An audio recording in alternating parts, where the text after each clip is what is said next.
Hi everyone, Radhe Radhe. Today we're doing chapter 2, verse 38. So this is where, I see, okay. This is where the Chaitanya Charan Prabhu had said that it changes from Karma Kand to Karma Yog.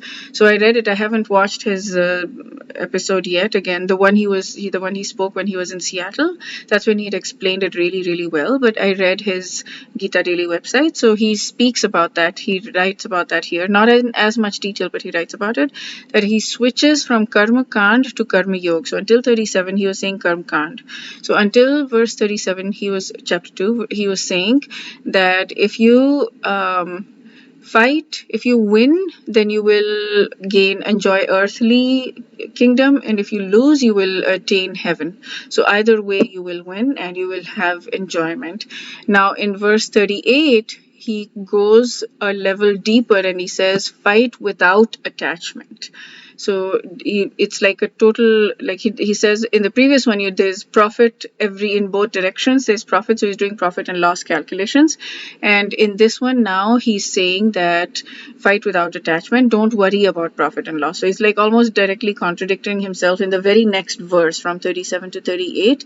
2 verses back to back, he's directly contradicting himself, Bhagwan Shri Krishna. So Chaitanya Charan Prabhu is saying that basically he's going from one level of thinking to a next level of thinking. Karma Yoga, it's like a higher level of thinking instead of Karma Kand. And Karma Kand means you do your action, I guess. I'm not exactly sure what the difference is between Karma Kand and Karma Yoga, but he speaks it. Karma Kand, basically doing the Kshatriya dharma of fighting.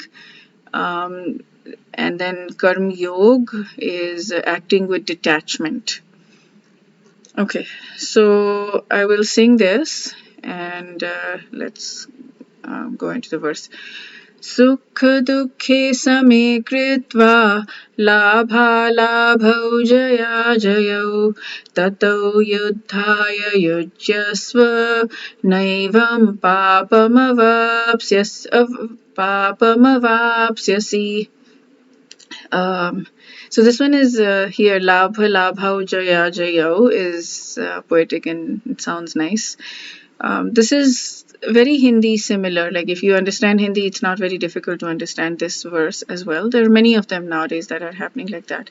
So it's Sukha Dukhe Same Kritva. So Sukha is happiness, Dukha is sadness. So Same, same. Basically, it actually means same in equanimity. Kritva, if you do. So if you do sukh, then sukh and the happiness and distress are, if you feel the same about them. I'm not, I'll read them out. It's a little bit convoluted, this verse. Labha labha jaya jayo. So labh, a labh. Labh means profit. Labh means loss. Jay means victory. Ajayo means defeat. So he's saying both profit, loss, victory, and defeat. Tato yuddhaya yujyasva.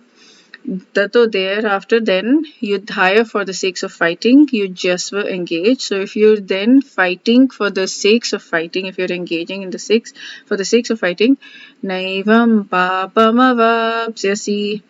Never in this way, never evam in this way, sinful reactions, avapsyasi, you will gain. So never will you gain sinful reactions. So if you do your happiness and distress in equanimity, you don't worry about profit and loss and victory and defeat, then if you fight for the sakes of fighting, never will you incur sinful reaction.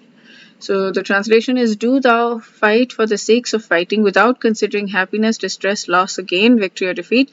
By doing so, you shall never incur sin. And Swami Mukundanand says, fight for the sakes of duty, treating alike happiness and distress, loss and gain, victory and defeat. Fulfilling your responsibility in this way, you will never incur sin. So, yeah.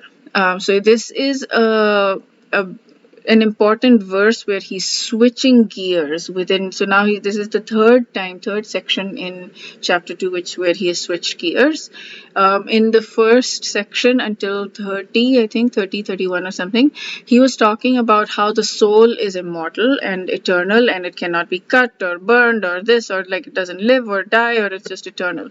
So he talked about the soul a lot until then, and then he started talking until 37. He was talking about if you don't fight, then you will incur sin, and that you will incur infamy. There was a lot about like you will incur infamy if you don't fight.